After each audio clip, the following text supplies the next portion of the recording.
Hello guys, this is part 4 of What If Naruto x Fem Orochimaru. Hope you enjoy. Chapter 7. Exhibit C. The two females sat in an ornate study.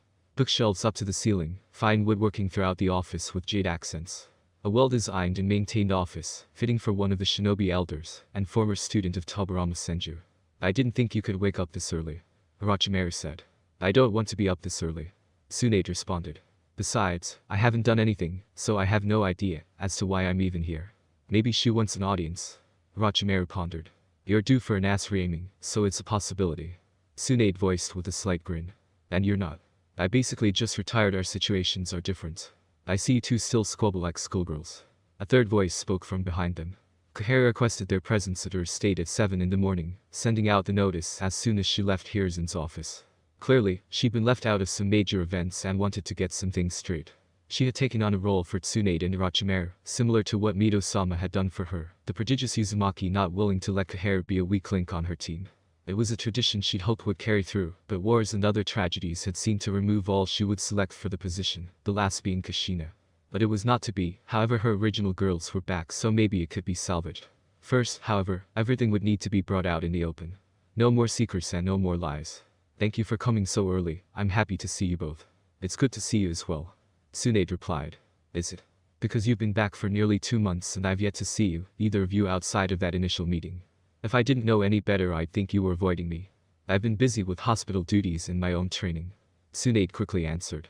I figured you wouldn't want to see me, Orochimaru said simply, her voice betraying no emotion. I chicane you both. Tsunade, you're never that busy. And you, of course I'd want to see you, girl. Why didn't you tell me what was happening between Hiruzen and you? Why didn't you come to me? I wouldn't have during the affair, and afterward, what was I to say? It was so cliché as to not merit further attention. It did. The affair was wrong, you both were, but Hiruzen was more so. He was your sensei and your superior, and had no business in engaging in such activities. And what he requested of you? If you told me earlier, I'd been in a better condition to do more than slap him. You slapped sensei? Tsunade asked in mild surprise. Of course I did. He knew better. This could have been prevented. You knowing doesn't change anything. Of course it does. It doesn't justify what you did, but it does add context. We worked hard so you'd have a firm control over your impulses, and for years you did. However, being emotionally distraught would surely affect said control, and with Tsunade gone, you needed someone else to help keep the line. It clearly wasn't going to be Danzo, and if that man were still alive, I'd shave layers from his bones. Kohara said the last part in disgust. I wasn't distraught. I'm not what you think I am. Clearly, it was always going to happen and I could only pretend for so long. I'm a lot of things, most of them bad, but I wouldn't be reduced to some heartbroken little girl. And yet, that's exactly what you were. It doesn't make you weak to have cared for him nor anyone else you may grow to care about in the future, Kohara argued and saw Orochimaru narrow her eyes. Hiruzen suspects and was going to send Anko to interfere. Thankfully, she had enough sense to come to me, though it was mostly because she was sure you'd kill her. Smart girl, Orochimaru muttered, not enjoying feeling like a child in front of the elder Kanoichi. Wait, Orochi is interested in someone. Who? This is not a gossip circle, Orochimaru protested. If that isn't confirmation, I don't know what is. So, who's the lucky guy? Anyone I know. Why did you have to bring this up in front of her? You know how sappy she gets, Orochimaru said to Kohara, causing Tsunade to look affronted. If you come visit me once in a while, I wouldn't have to address everything at once. This is really your own fault, Kohara retorted, though matriarchal shaming wasn't the entire reason. And Tsunade, wipe that look off your face. You're as sappy as they come, you just hide it under a veneer of bitterness. Also, use that keen intellect if you want to know, the list isn't that long. She finished, waving off Orochimaru's glare. Tsunade did as suggested and did use her intellect. She knew Orochimaru wasn't around that many people, assuming the target was male, reduced the number even further. Really, outside of Kabuto and the Kagaya, both seemingly too submissive for her, she spent a significant part of her time with. Got a thing for her deeds, do you? She asked, smugly. True, he was too young now and by conventional ethics, calling dibs on a child would be looked down upon, but she didn't have a problem with it once he was older. Shut up. Orochimaru didn't get embarrassed ever, but she was not enjoying this, at all. She didn't really care who knew she had designs on Naruto, nor was she shamed by being drawn to someone so much younger than herself. But she felt uncomfortably vulnerable around these two, the two people that knew her best and always accepted her, even when she'd done things to push them away. She could never intimidate them, scare them or anything else. Tsunade even went so far as to tease her occasionally. And unlike Jiraiya's insults, which were presented as playful but always had an undercurrent of derisive jealousy, Tsunade's was always meant to be inclusive. She cared about them, and what they thought. That's why she was uncomfortable with their judgment, even if it were ultimately positive and accepting. If it hadn't been, would she have changed? Doubt herself. No to the former, possibly yes to the latter, and she didn't like that. Doubt and indecision slowed one down, made them falter. Orochimaru was pulled from her thoughts when Tsunade spoke. What? He's a cutie now, and I'd imagine he'd mature into a fine young man. I agree. Well, I wasn't asking for your permission. I think that's as close to a thanks for the support as we're going to get. Tsunade replied, grinning, enjoying seeing her friend opening up again. But soon, the grin faded when something occurred to her, causing her to scowl. The other two women were discomforted by the change in her emotions. Sensei was going to have Anko seduce Naruto. Yes. Koharu answered. A sitting Hokage was going to attempt to directly interfere in internal clan politics. I didn't even think of that, Himura hadn't either. Hiruzen really had been slipping. If the other clans got wind of him trying to, possibly, plant a matriarch into a clan, when he'd already stolen from, it could lead to widespread distrust. It could be portrayed as Hiruzen attempting to gain further access to the Uzumaki funds, by have a sympathetic party close to the clan head, or even a long-term embezzlement scheme. If nothing else, it was tearing down the laws and customs that gave clans a degree of autonomy. Had this gone through, and it was ever discovered, Hiruzen would have been further disgraced. An even larger blight on an otherwise stellar dual tenure. Orochi-chan, I know you hate him. I understand why, but I am going to ask you drop this as a personal favor to me. I'd be lying if I said I'd drop it completely, and I won't lie to you. However, the value it has currently is rather low. If he doesn't try anything like this again, then it can stay locked away. I can live with that, and I'll inform Hiruzen. Now, as much fun as it is to talk about your courtship and guilt both you girls, I did have another reason to call you here. As you both know, I've acted as something of a mentor for many of the village's kunoichi, starting with you two. I've enjoyed it and have been proud to do so, but my time is coming to an end. I'm old and the younger generations need new voices and influences. I'd like you two to take up that role. I wouldn't be taking on a full-time student again. Once I got over my issues, I poured all I had into training Shizun. I'm not asking you to take on another apprentice Tsunade, just like you weren't mine. Just be available, share your knowledge and experiences. You know the double standards that exist, how dismissive people are of kunoichi. But fangirls are going to ruin us all. Tsunade said in mock horror, causing all three women to laugh. Fine, I'll see what I can do. I'm already doing something similar with our medical corporation. And you? What about me? If they aren't terrified of me, they certainly don't trust me. Besides, I've done that enough in my own village. 2 of which have joined Konoha. Yes, the additional Uzumaki. You may have a point, but you need to make amends to Anko. That isn't going to happen. Orochimaru said dryly. And yet, it must. Her hatred of you and fear of that seal is holding her back. Fine, you insufferable old woman. Is there anything else you want? Meh, to be young again. I might take a ride on a certain redeed myself. Koharu said, snickering at the stunned faces of the two Sannin before her. Can I just say, officially, I don't want to do this. The Nara genius complained from the clearing of the training grounds. That's fine, Shikamaru. But as you rarely want to do anything, the announcement lacks potency. Kurenai responded. Besides, this will be good for you to assess your relative level. The same goes for the rest of you. The ruby-eyed Jounin informed her team. As we may be assigned higher-rank solo missions, it is important to know how to disable teams while having enough energy to escape or finish your tasks. Whereas the participating genin teams should be able to subdue a single rookie chunin. Logic would dictate whatever the outcome, it will demonstrate areas of improvement for all. Yay, except a certain troublesome redeed blows a hole in the entire balance. I haven't even done anything yet.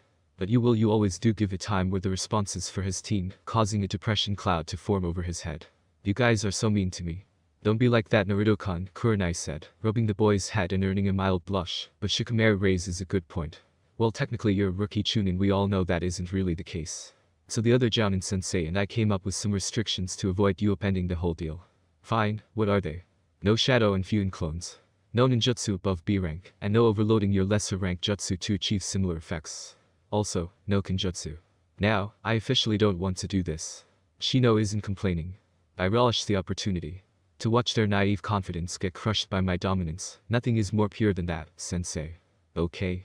Kurenai said before fishing out 3 scrolls, one colored black, one green and one orange, handing her students one each. Now go to your assigned locations as we'll begin soon.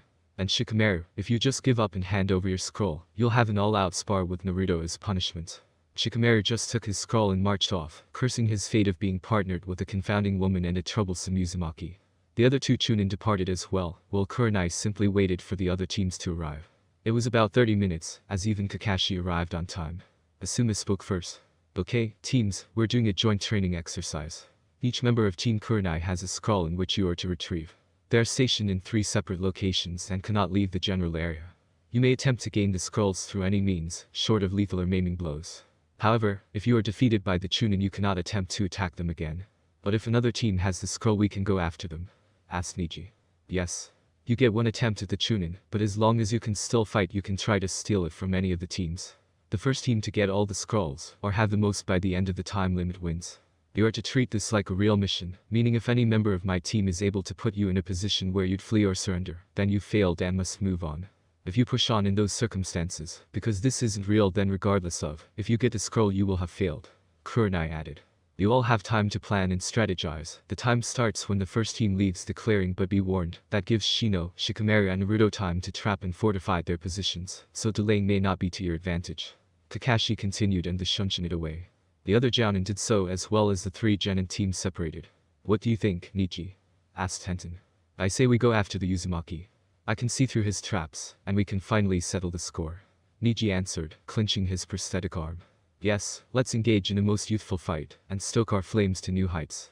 After that, should we just wait to see if any of the other teams gain a scroll and go after them?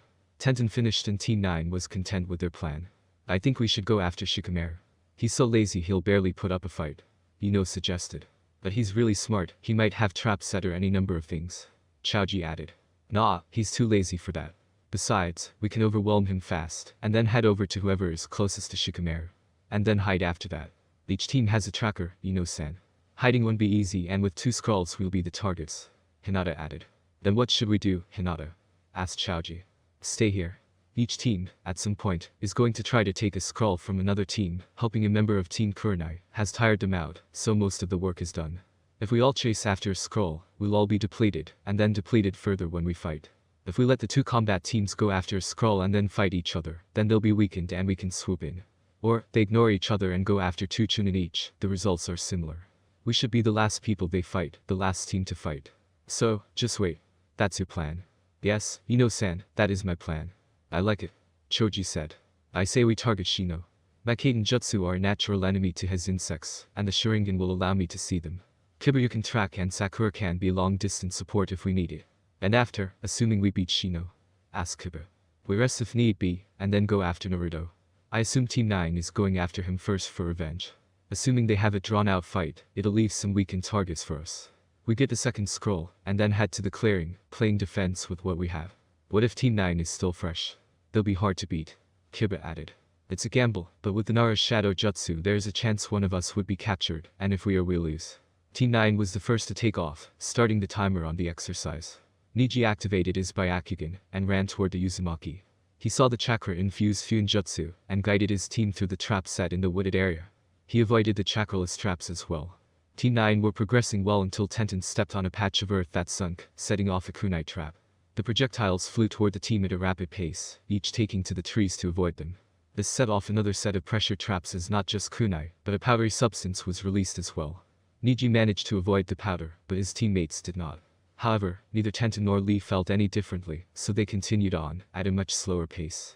It frustrated them, having to take their time and check thoroughly for even the slightest inconsistency. The care in which they were having to move was wearing on their patience, especially Lee, as he preferred to charge ahead at obstacles. It only made his flames of youth burn hotter. After 15 minutes of entering the wood area, the team made it toward another clearing, and saw Naruto waiting for them. Niji relayed that the Uzumaki hadn't moved since the exercise started, as if he were waiting to face them head-on. All of Team 9 liked that and took their positions for their attack formation. Tenten began by throwing a barrage of kunai at Naruto. He responded by performing a series of hand seals and performed the wind style. Wind wall jutsu, halting the kunai. Niji and Lee were already in motion, assuming Naruto would have to move, but even after the effects of the jutsu they continued on, prepared to attack. Naruto threw a rate and charged kunai toward Niji, who dodged it easily, but the brief pause allowed Naruto time to perform another jutsu water style. Gummy Swamp Jutsu, one of Naruto's first usable original jutsu. He spits out a large glob of sticky goo, creating a trap. Lee's momentum carried him right into the jutsu, ending his forward charge. Niji decided to continue onward, believing that between Tenten and he, the Hyuga was in the best position to mount an offensive. After her experience in the Chunin exams, Tenten was reluctant to face a Futon user, not having created counters yet. She watched Lee struggling to free himself and went to aid her boisterous teammate. Niji finally closed the distance and began attacking, his Byakugan blazing intensely.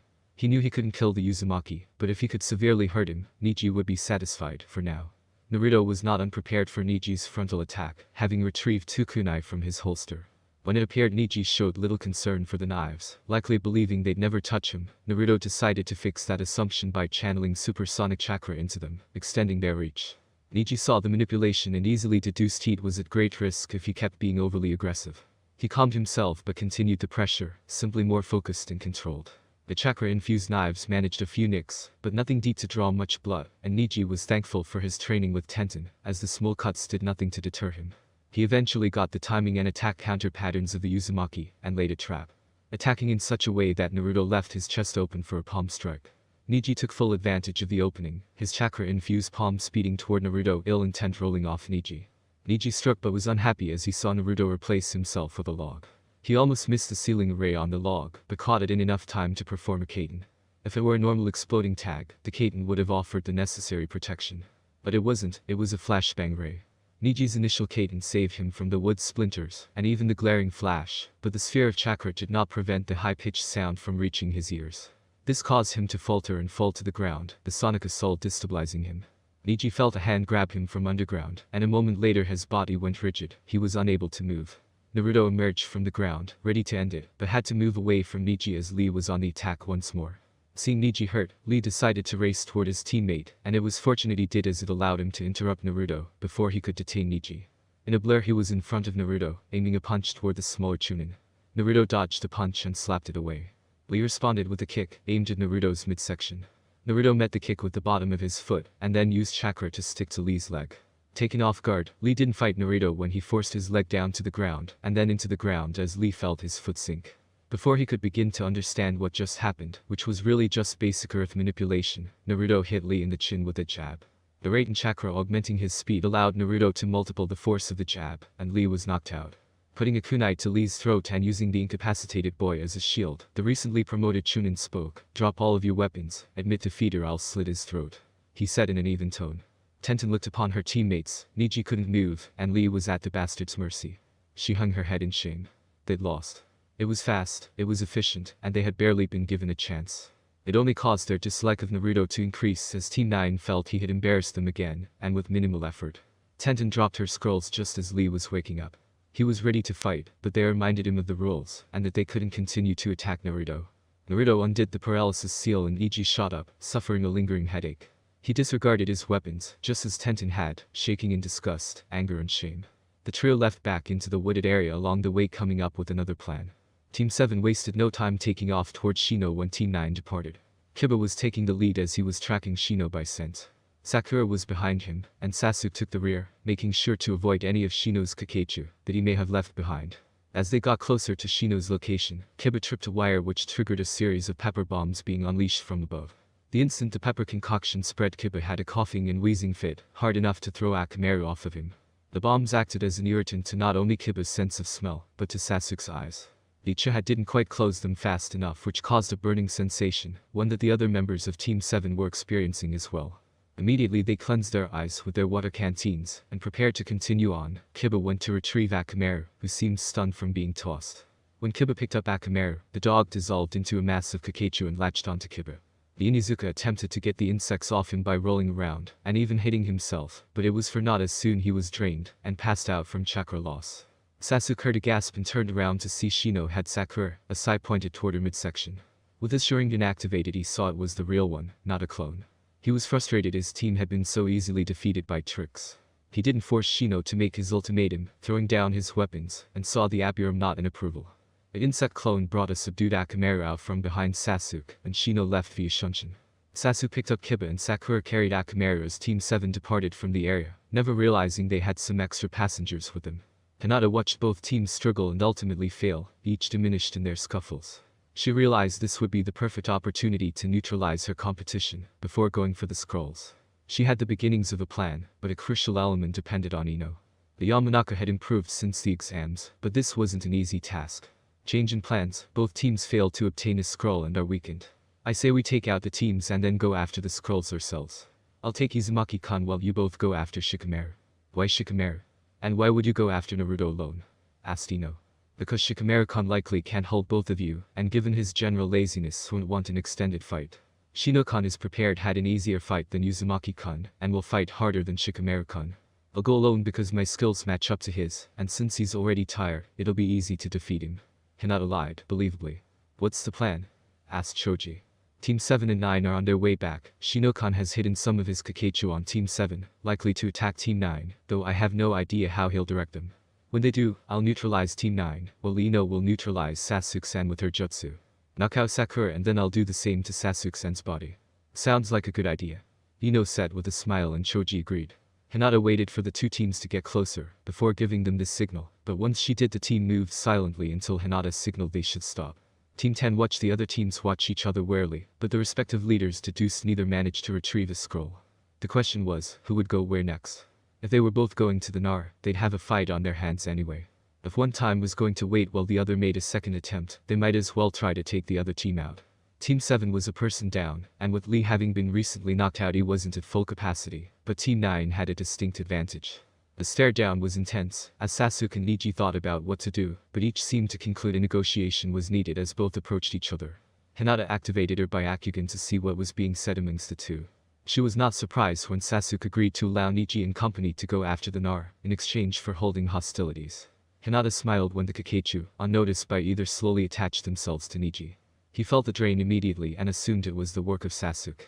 Hinata wasted no time and launched 2 poison senbon from her wrists, each one hitting Tenten and Lee. Since the paralytic was fast-acting, both were down in seconds. Neji attempted to attack Sasuke, but the constant drain of his chakra slowed him down, and Sasuke easily slipped the finger jab, choosing to create some distance, but even he started to feel drained. It was happening faster than he could understand. His vision was starting to darken, consciousness fading fast. The last thing he saw was Neji hitting the ground before he followed suit. Hinata, taking full advantage of her fortunate circumstance, fired another senbon at Sakura, hitting the distracted girl and knocking her out. What the hell, Hinata, that was not the plan. Ino yelled, indignantly. Somehow, Shino-kun planted his Kakechu on Sasuke-san, and set them up to attack Neji and Sasuke-san both. It might not be safe to get close to them, Ino-san. Besides, now, all you have to do is get the scroll from Shikamaru-san. Good luck. The arrows set before darting off toward her target, unsealing a metallic compound bow and a quiver of arrows, as she made her way through the path Team 9 took. She stopped to line up her shot. Naruto was sitting down, relaxed but not unaware. She pointed her bow, knocking her arrow. She held her breath for a moment and released it slowly, just as she released the projectile. It tore through the sky, weaving carefully between the trees headed toward her intended target. At the last moment he rolled out of the way and the arrow struck a tree behind him. Hinata was already on the move and released 3 more arrows. He created an earth wall to intercept them. The Hyuga heiress stayed in her new position, relieved she'd avoided any traps, and couldn't use the arrow trajectories to guess her position. She knew his facility with shadow clones, and wondered why he hadn't made any yet, as it would be an ideal way to find her location. She didn't have much time to consider as she watched him blur through hand signs and slam his hand on the ground, before a sealing array appeared followed by chakra smoke. Oni-chan? The sleepy panther asked. Hinata fought down the urge to go cuddle with the cute summons. Hi. I need your help, can you track the scent on these arrows? Hi. The cub answered and appeared to have obtained her scent. Hinata braced herself, moving too early or too late would put her in a bad position. What she was not prepared for was for the panther to merge with a shadow and disappear from her sight. Without delay, she decided movement was needed, and narrowly avoided the swipe of a panther claw because of it. The panther cub was less cute now. Hinata decided active engagement, up close and personal, would be better than the hit and run tactic she'd utilize. She sped towards Naruto and took a swing at him with her bow, which he ducked. She followed up with a roundhouse. Naruto responded by dropping straight to the ground. Hinata had to jump in the air to avoid the panther again, twisting to not leave herself vulnerable. She was outflanked and knew it, but wasn't going to give up. Hinata, having sealed her bow and arrows, sped toward Naruto again. She didn't fight in the traditional Hyuga manner, adopting sweeping motions instead of the jabs and thrusts the gentle fist is known for. She would often have to aim a strike at the cub to keep her honest, but spent most of her time pressing Naruto. She went for a palm thrust, which she stopped and caught with both hands, one at the wrist and one at her elbow. Hinata was not deterred as she bent her middle and ring fingers down to pull at a trigger, unleashing more senbon from her hidden launcher. Naruto avoided them, barely, but decided he'd been on the defensive long enough. He let Hinata close the distance again, but before she got into attack range, she was ensconced in his chakra-infused hair, while the cub jumped on her back. You give? He asked and the heiress nodded. Naruto undid the jutsu, face still neutral. So, you're an archer? Hinata nodded again. That is so. cruel. Databeo. How long have you been training? What can you do? How far can you shoot? What do your arrows do? Hinata would be a bit taken back by his abrupt change as she hadn't watched him for so long, under orders. Let's see, since I was 9. I'm pretty accurate and can take shots most would think impossible due to obstructions. 53 meters. They're arrows, Uzumaki-kun, they just do what arrows do. What about Fuinjutsu? Maybe some seals to add some additional features like flashbang or explosions or knockout gas or gloves. Gloves? Hinata asked with a court eyebrow. Yay, like boxing gloves to act as a bludgeon. That doesn't sound very practical, Uzumaki-kun. Naruto laughed before agreeing. I guess it doesn't. Sorry, my imagination gets away from me sometimes. Hinata giggles in response. That's fine, almost none has shown as much enthusiasm for my interests as you just have. Thank you. Naruto rubs the back of his head bashfully. It's nothing. Besides, it's really cool. I was not expecting arrows. I do think some specialty arrows would really take things up a notch. Also, have you ever considered a Senbon launcher that was chakra-powered or had a seamless triggering mechanism? I have enough to know they don't exist. Wah. They should. Naruto said, and he took out an empty scroll, a brush and some ink, and started writing and doodling furiously. Hinata sat beside the Uzumaki and watched him work as he'd write down plans and cross them out only to write out some more. After several moments, it seemed he'd come to a stopping point. If you'd like, Hinata-san, I could experiment some and see what comes of it. I'd like that. Awesome, Tsubeo. What would you want your arrows to do? Naruto asked, and Hinata contemplated for a moment. His initial suggestions, excluding the boxing glove arrow, were good, but surely she could come up with some herself. The two sat and chatted, trading ideas for the rest of the time until Kurenai showed up to signal time had elapsed, an hour later. Apparently, Ino and Choji were not able to get a scroll either. The Jounin put their heads together, each having witnessed some part of the exercise. Guy was the most displeased with his team, seeing they allowed a personal issue to overwhelm their thinking. He also saw that his team was too linear and inflexible. The powdery substance that was on them, that they dismissed, was a pheromone that caused Kakechu to become aggressive. Shiba used a similar tactic with his teammates, allowing them to bait enemies, so he could attack them from far away. His team just assumed it did nothing or forgot about it entirely. Not good, especially if they would be fighting aim ninja. If he couldn't change or curb that, he wouldn't allow them to participate in the aim assault. Kakashi was neither pleased nor displeased. His team operated as a unit. Sasuke had a sound plan, but was simply outmaneuvered by the Abiram. He drilled them on their tactics more as they've witnessed what a superior plan can net. Asuma was satisfied with most of his team's performance. Hinata was acting as a leader, and had a good plan. She even knew when to change things to take advantage of the situation. The plan to have Choji and Ino take on Shikamaru together was solid, but Choji's reluctance cost them in the end, giving Shikamaru enough time to detain Ino, forcing Choji to submit. Shikamaru used a loophole in the rules and kept both members there longer, so they couldn't go after Shino nor Naruto. Guy said Hinata put up a good fight against Naruto, but being tag-teamed by his summons left her at a disadvantage she couldn't overcome. That was understandable. Training with a Sannin was bound to net some positive results, even if he hadn't been ahead of them to begin with. However, turning the last hour into a date was not what he expected of Hinata. Kurenai was downright smug. Her boys kicked ass and took names. She didn't even bother to hide it. They may not have been the strongest genin team, but they were the best. Shikamaru and Shino were great at meticulous planning, leading their enemies to the conclusions they wanted, and their abilities had been tested to the max by Naruto. Why? Because he is a natural at counterplanning. But Shikamaru and Shino were elegant and precise. Naruto was like his namesake, a true maelstrom that would upend anything with a split-second decision they couldn't account for. They influenced each other and helped each other grow. And since no one got a scroll, she got to pocket $15,000 Ryo. It was good to be teammate. What is Naruto Uzumaki to you? Hiruzen repeated the question Koharu just asked him. It was an odd question, and it felt like a setup. What was Naruto to him? The obvious ones were Minato's son and Jinchuriki. Talented Chunin. Source of regret. Former surrogate grandchild. Once hope for the future. He didn't know what Koharu wanted with this question, and it seemed his face gave away his confusion. Well, you were thinking, did you list clan heir? She asked neutrally. No. And let's say Anko's mission would have been a complete success. Let's say they even got married, what would have happened? He would free Orochimaru. Damn it, Hiruzen, think. Don't obsess, don't react, think. And think he did, as he was clearly missing a crucial piece of the puzzle, until it hit him like a raid in jutsu. Clan heir, as in clan business. As in you planting a matriarch in the clan you pilfered funds from.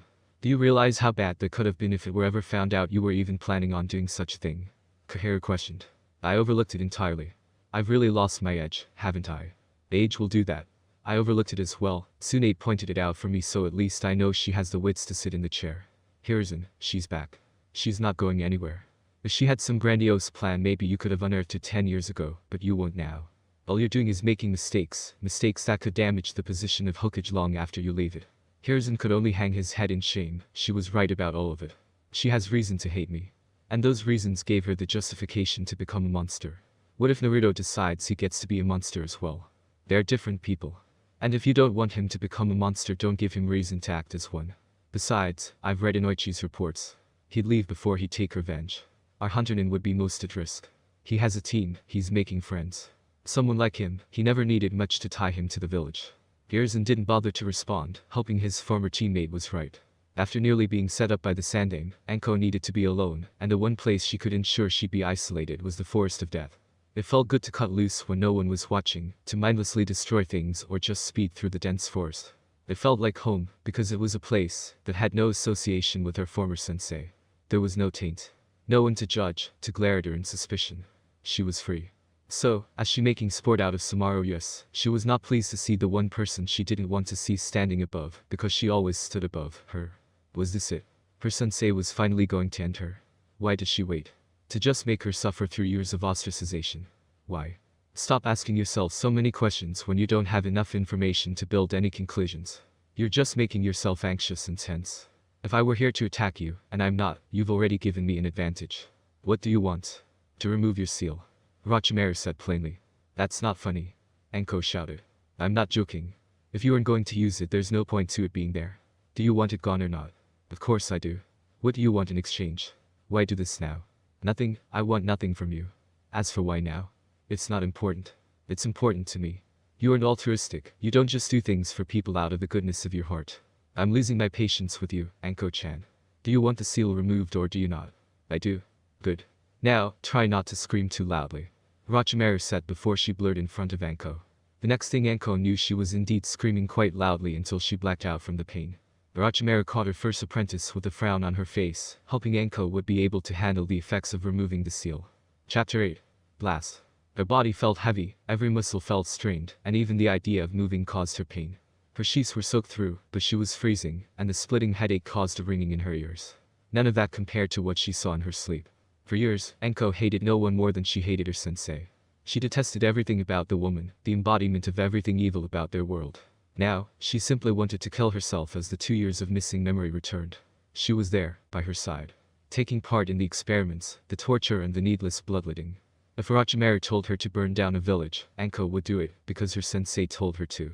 It was just that simply, her obedience was just that unthinking, reflexive even. Even when she had misgivings, even when the things she did made her sick, she tried to hide it from Orochimaru. Anko never wanted her to think her apprentice couldn't keep up, didn't have the stomach for what was asked of her. But she did eventually reach her limit. When asked to prepare a small child for an experiment, Anko broke down. She became a quivering mass and struggled to get out apologies in between her sobs. Orochimaru smiled and patted the girl on her head, telling her she didn't have to do it. The next day, Anko received the curse mark and remembered nothing else until she was found by a Konoha strike team some time later. She hated herself. Hated what she did. Hated why she did it. A small part of her even hated that her devotion wasn't appreciated, but considered a detrimental feature. All she did to please that woman, and she didn't even care. Anko became a monster for a monster and was abandoned because of it. It was distressing how much that realization hurt, that it was all for nothing. That Orochimaru valued someone so unlike her in the red-haired Uzumaki, but disdained Anko. It was a sad joke, she was a sad joke, a perfect intersection of tragedy and farce. Not good enough to be her student. Not debased enough to be her disciple. Not even worthy of killing. Just some toy Orochimaru tired of playing with and then abandoned. Throughout her emotional turmoil, she wasn't unaware that someone was in, she assumed, her apartment. She simply was in too much pain to care. Besides, she knew who it was and wanted to prolong the hateful bitch's gloating. Are you going to pretend to be asleep for much longer, Anko-chan? I'd hope you'd leave if I did. Anko said, forcing herself to sit upright against her headboard. Her bedroom was pretty basic, containing her bed draped in dark purple sheets, a metal and glass top nightstand to her left, and a chest of drawers on the right wall. Orochimaru was sitting at the end of her bed, keeping a keen eye on her former apprentice. So, is this your final joke? Let me hate you for years and then reveal I'm just like you. Anko spat, tired of the woman watching her so intently. If you've gotten your memories back, you know you aren't just like me. You were a little girl trying to please her sensei. I still did those things. Doesn't matter why, I did them. I'm no better than you, and these people had reason to hate and reject me. They knew what I was. If that is you, you'd still do those things, but you don't. You didn't become like me, and in that area you bested me. Orochimaru said and meant it. She realized she had taken advantage of Anko's admiration the same way Hiruzen had done to her. It was one of the few things she genuinely felt bad about. What do you mean? Anko asked, not understand what the Sannin meant. Let's just say there is more to Hiruzen's Sarutobi than you know, and not all of it is good. Anko wanted to argue but reconsidered and let the matter drop. She was in too much pain for unnecessary argument. Why did you remove the seal? Because I want to make amends, Anko. The violet-haired woman looked unconvinced. I've been told to make amends, but I agree. You've gone as far as you can with hating me as motivation. You may never forgive me, but seeing as how I'm not going anywhere, I'm hoping you can move on. Anko snorted and then grimaced in pain. She may hate the she-demon, but she was rational enough to admit Set Demon was right. She hadn't been advancing, and on a purely skill level, she was no more closer to killing her former sensei, as she was to sprouting wings and granting wishes. It's not like she's never contemplated it before, just moving on with her life, but there was an ache of injustice, scores unsettled that wouldn't allow her to. I can't make any promises. I've hated everything about you for so long, but it seems what you did allowed me to not hate myself. Be thankful for small mercies. I'd be thankful for this pain to end. Did it really have to hurt this much? Yes. Besides, you're strong, you'll manage.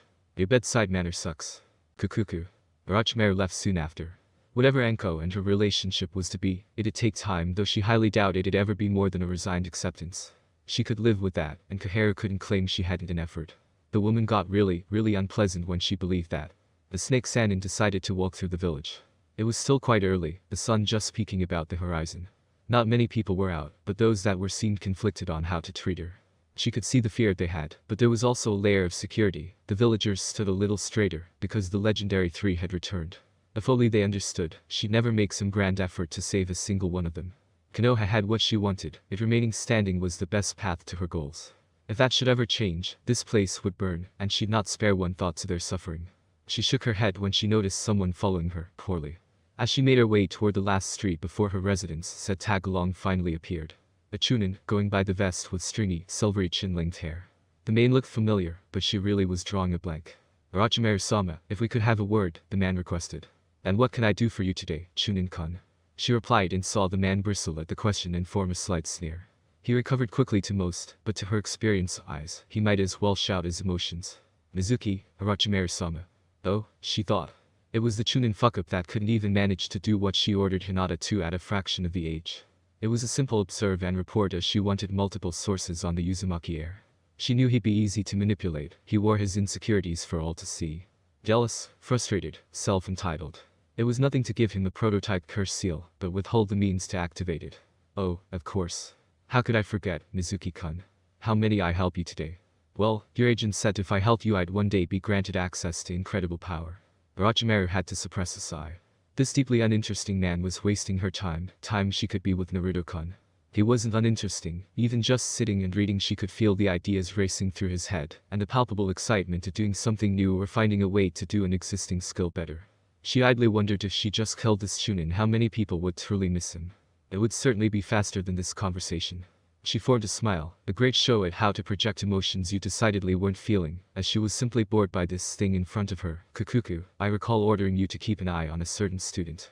From my other operatives, I was told you were negligent, withholding instruction and other means to subtly sabotage his education. I just thought. Kukuku. I did not order you to think, only obey. How can I reward you when you potentially derail my plans? You failed, and it was due to factors outside of that pathetic academy. You didn't cause any real damage.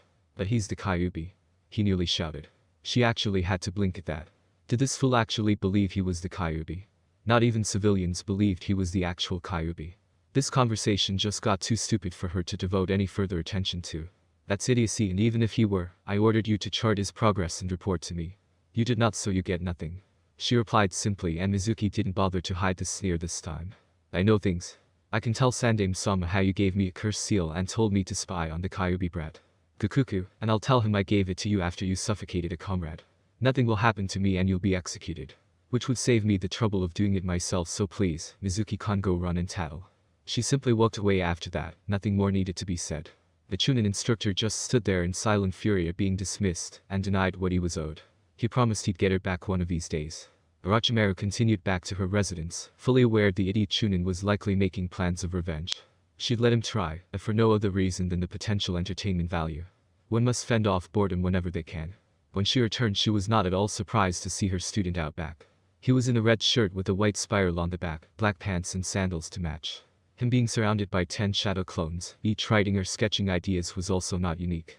However, she assumed, original squinting in frustration or extreme concentration was. She surmised it had to do with the sphere of water above his head. She could see the beads of sweat on his forehead as he held his hands in the ram sign, breathing slowly. His concentration was broken when one clone shouted, "Boss," to get his attention, causing the condensed water to fall on his head, drenching him. The offending clone dispelled instantly, likely preferring it to more forceful alternative. Stupid clone. Stupid knitting. Stupid water manipulation. It couldn't have just been a high water affinity. Outside of primary and secondary, strength of affinities might not even be a thing to Bayo. Naruto had, for some time, attempted to recreate the Nidame's method of water manipulation.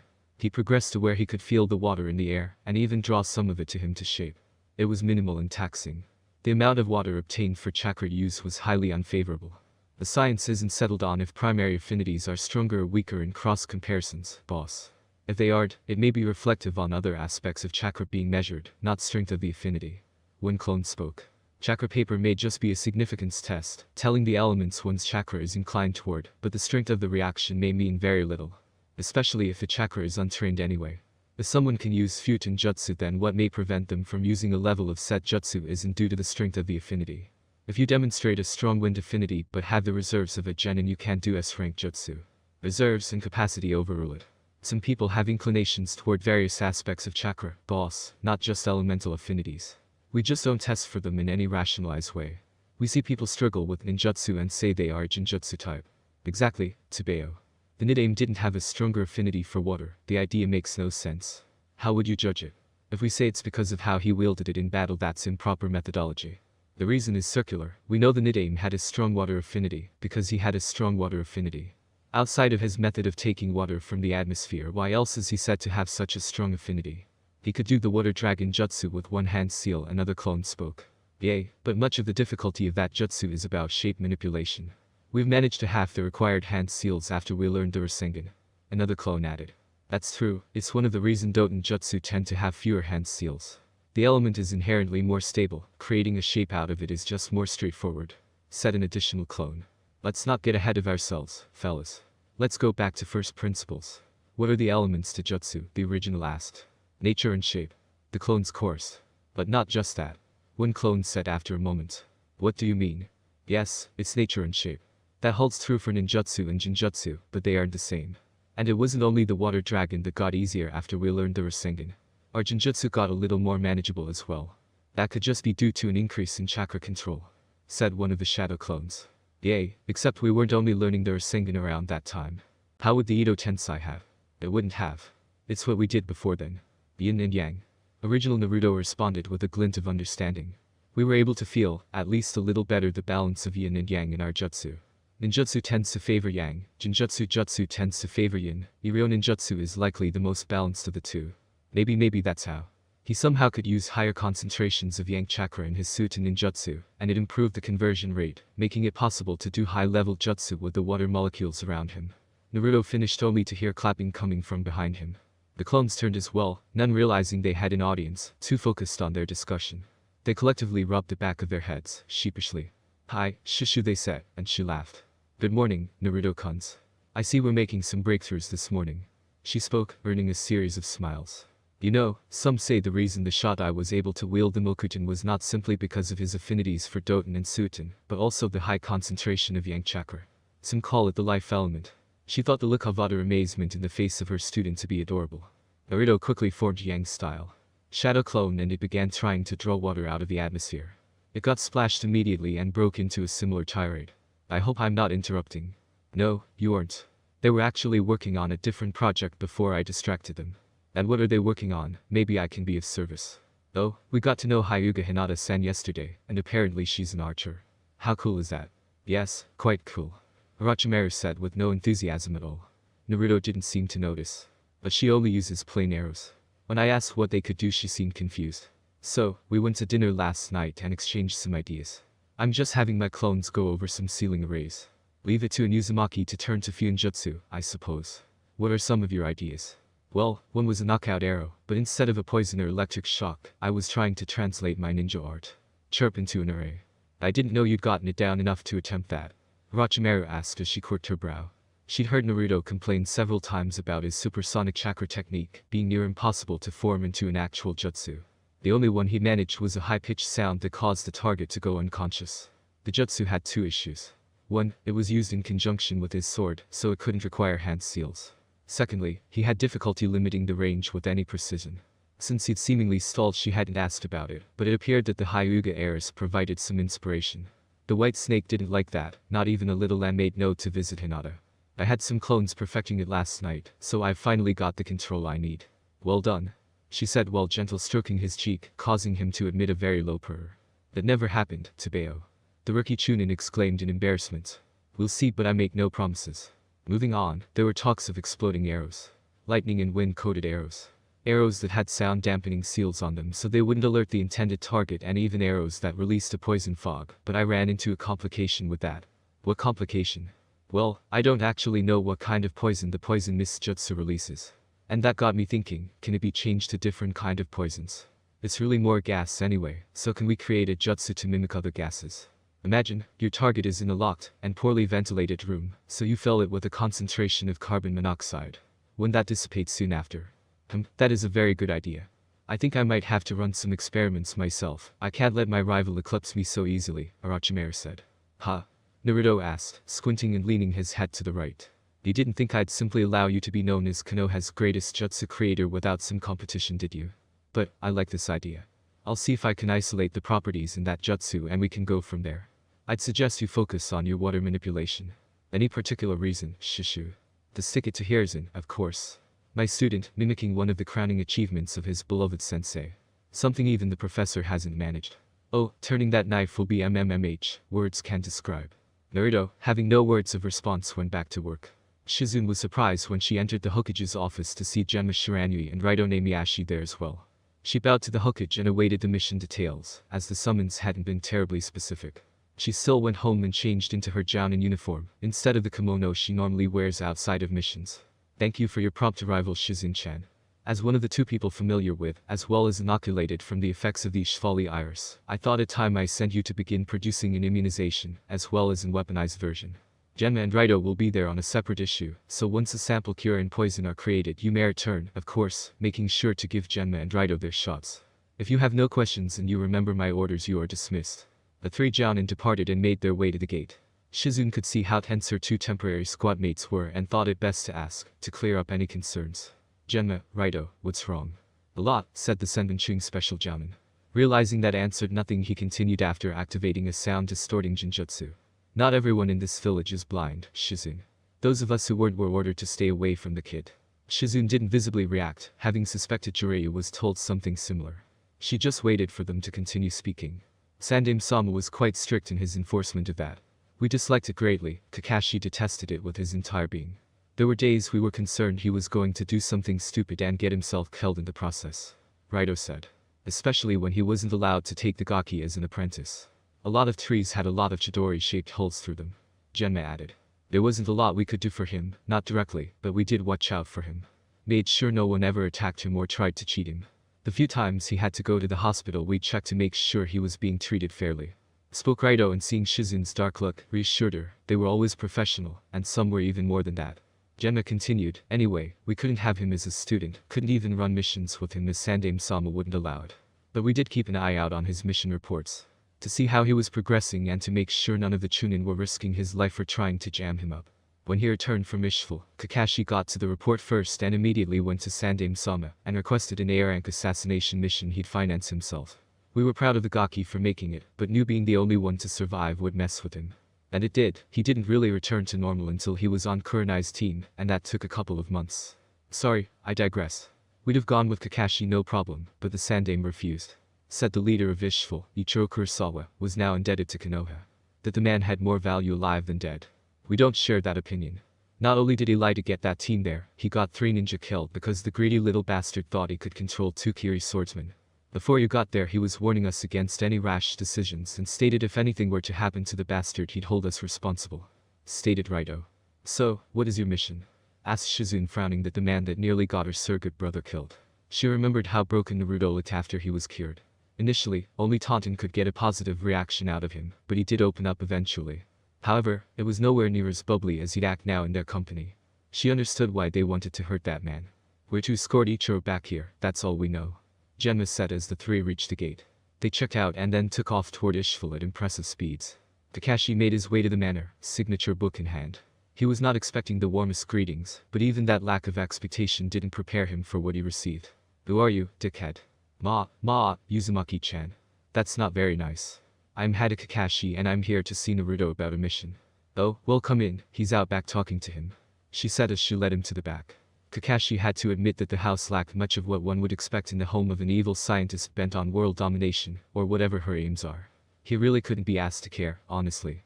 The large complex did seem comfortable, almost homey. It was weird. Like finding out the Kyuubi really liked the snuggle. Who's this?" asked the second Uzumaki, so Karen Kakashi reasoned as she carried some medical texts, if the titles were to be believed. "This is Dickhead, he's here for Stump." Karen just rolled her eyes. Taya had to have respect beaten into her. It wasn't one of her better qualities. Karen turned toward the Jounin and introduced herself, and he did so in kind, as the trio made it to the back to see Naruto and several clones having a furious discussion. "Boy, Stump," Taya shouted and did well to get out of the way of the kunai aimed at her head. "Overreact much, asshole," she responded, only to get flipped off as Naruto walked over to the group. Karen sighed, her cousins were weird. "Sorry, Haddock-san, Taya isn't housebroken yet," Karen said, only to receive her own one-finger salute. "Hey, guys," Naruto greeted, ignoring Taya's continued complaints. "Hello, Naruto-chan. You free for a quick, in-village Z-rank mission?" "Sure, Kurenai-sensei gave us the day to train ourselves. What do you need me to do?" "Come with me, I'll explain on the way," he said and the two departed. "Taya, why are you so mean to Naruto? He's sensitive about his height." "Because it's funny. Besides, Tsunade-sama said to gently razz him when she's not around." "Why do you call her Tsunade-sama?" Karen asked in confusion. "Taya is only that respectful to Orochimaru-sama." I don't want to talk about it," Taya said, color drained from her face.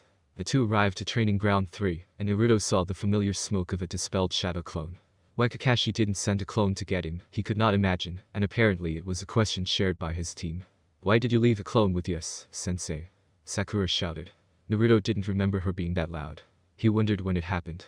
I just like him more is all. No big deal," Kakashi responded while his students and an Inizuka puppy face folded into the ground. "Too honest, sensei, much too honest," Kiba said. "Don't ask questions you don't want the answers to. Think of this as a life lesson. Now, today, Sakura, Kiba and Akamaru you'll be with me. The team was entirely too straightforward in your approach to yesterday's drill. That kind of behavior is dangerous, so we'll be doing some exercises to expand your creativity and tactics. What about Sasuke-kun? He will get some tutoring in ninjutsu from Naruto here." Sasuke looked both interested and confused. "You're the copy ninja, why can't you teach me ninjutsu?" "That's a really good question, Sasuke. See, as your Jounin sensei, I teach you what I think you need to know to survive, not what you want to know. If you want additional lessons then we have other resources." Naruto here has paid for multiple C-rank missions to receive private lessons from one of the village's experts. Didn't much help with his rating, though. Kakashi answered, eyes smiling at Naruto near the end of his statement. "Boy, when you get some free time I want to spar. I'll show you Raiden Jutsu, Tebeo. I look forward to it. Now, Kiba, Sakura with me. You two, have fun." Naruto waited for the other members of Team 7 to depart before he spoke to Sasuke. "Is there a body of water near here? We'll be focusing on Kaden." Sasuke nodded and started to walk in the direction of a pond. "Why Kaden?" "My primary is Raiden and word has it you can use every element." "Word has it?" "Tapped into the rumor mill, Sasuke-san. My Kanoichi teammate is. It's 99% annoying, but this once was approaching useful." "You also didn't answer my question." "Oh, that's simple. Kakashi paid for the lesson and requested I focus on your fire jutsu. Also, given what I'll be teaching you, it works better if you have a few jutsu known already." "Aren't you teaching me jutsu?" Sasuke asked in confusion. "No? Well, maybe. Kakashi left that up to my discretion." "Then what is the point of this?" Naruto could hear the annoyance in his voice and sighed a little. The solo C rank isn't bad money, but he wished Sasuke could just be a little patient. It's the difference between teaching you a recipe and teaching you how to cook. Sasuke didn't hide the confusion. "If I give you a recipe you know how to do that recipe. If I teach you the individual skills that go into cooking then you can do a lot more." Naruto's metaphor wasn't helping. "Okay, let's try a different track. I can draw my sword from the side or overhead from my back, perfectly. It never catches, it is always smooth. Does that make me a master swordsman?" "No, of course not. Then why is it if someone can execute a single jutsu in a similar fashion repeatedly are they a master of that jutsu? I never really thought about it. Almost no one does. I'm not going to just teach you a jutsu, I'm going to teach you an approach to jutsu, so you get more out of them. One jutsu that can do 3 things is better than 3 jutsu that do 1 thing, Naruto said as the pair reached the pond. Now, I understand you favored the Great Fireball Jutsu, right? Sasuke nodded so he continued, how many people have you managed to actually hit with it? Not many. Sasuke admitted, reluctantly. Understandable, it's powerful for a C-rank jutsu, but unless the enemy is immobile, it can be avoided. It's also pretty centralized. But what if it weren't? What do you mean? Activate your Sharingan and watch. Sasuke did just that and watched as Naruto went through the familiar hand seals. Naruto inhaled deeply, but when he started to exhale the shape of his mouth was different. His lips were slightly closed at the middle, and the fire jutsu split, sending 2 medium-sized fireballs, one to the left and one to the right.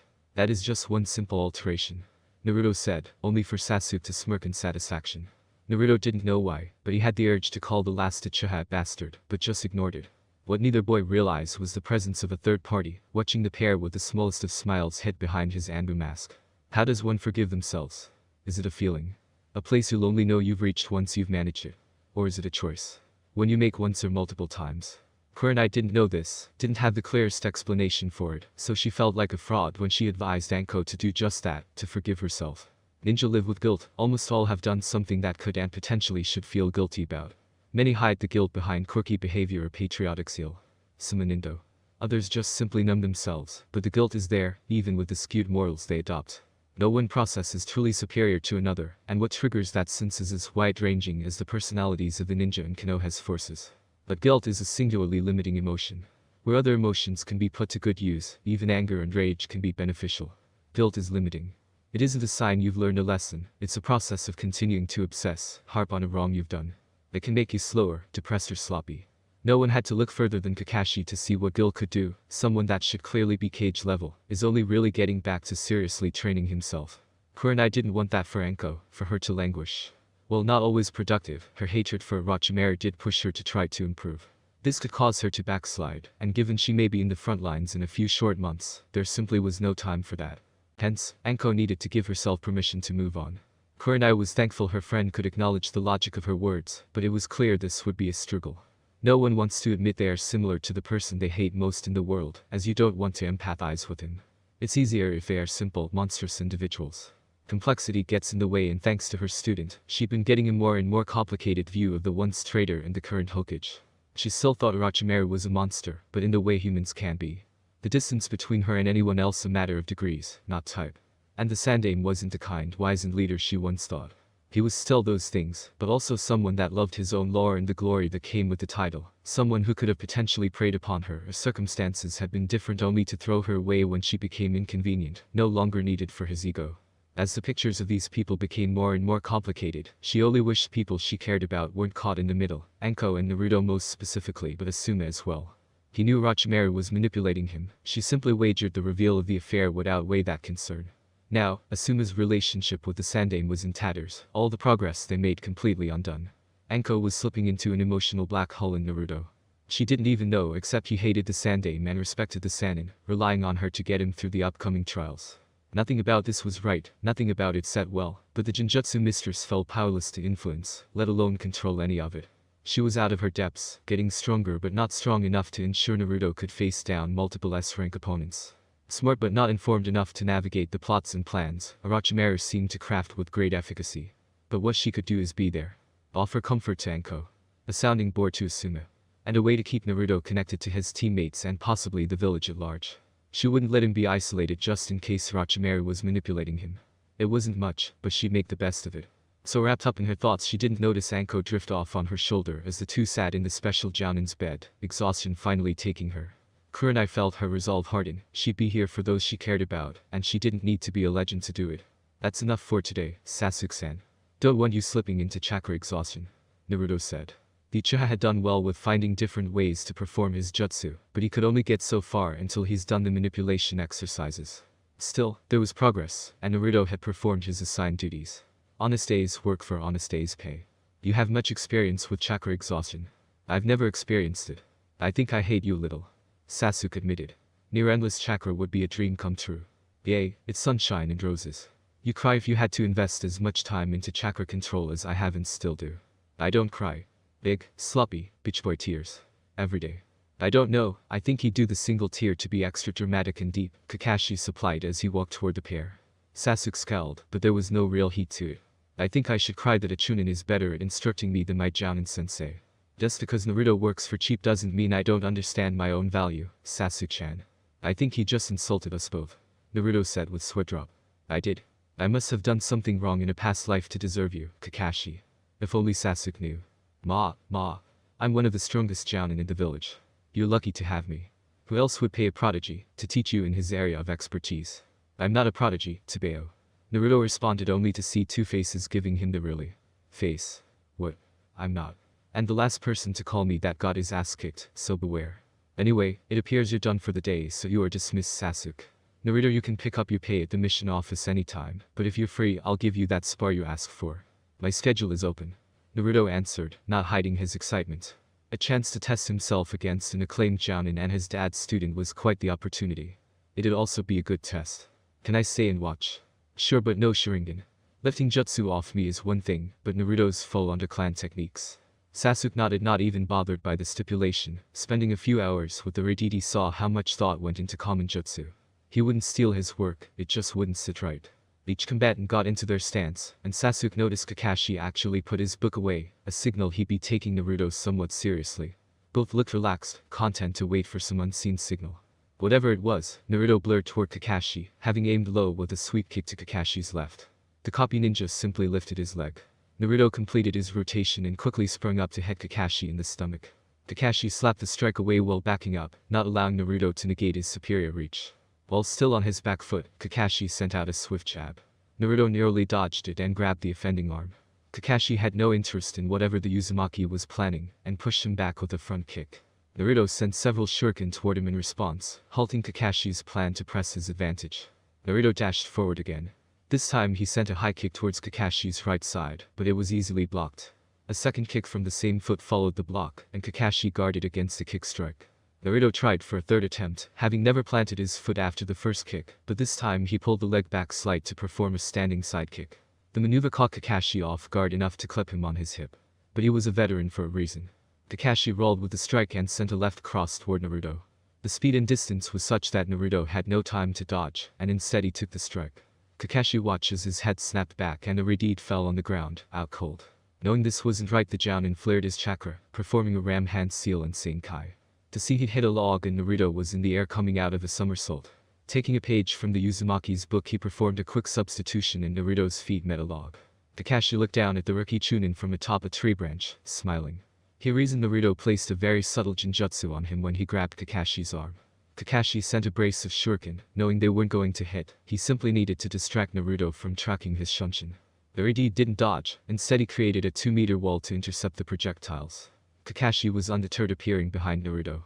The Uzumaki was just fast enough to get up his guard to absorb the snap kick of Kakashi, sending Naruto into his mud wall, but instead of the thought he and Sasuke were expecting, Naruto merged with the wall, coming out the other side. Naruto formed the ram seal and caused the wall to drop, then resumed his attack on Kakashi. He jumped and kicked Kakashi, who lifted his right arm to block. Naruto brought up his other foot, but Kakashi ducked the follow-up, raising when the leg passed his head and kicking Naruto away. Naruto rolled into a skid, but had to hastily defend Kakashi's offensive, ducking and dodging when he could. Having had enough, Naruto formed a Rasengan which surprised Kakashi just enough for Naruto to kick him away. The power behind the blow impressed the Cyclopic Jounin. And here I thought I was going to have to warn you about using that against a comrade. To have the chakra to waste on using the Rasengan as a feint, it must be nice. It has its advantages.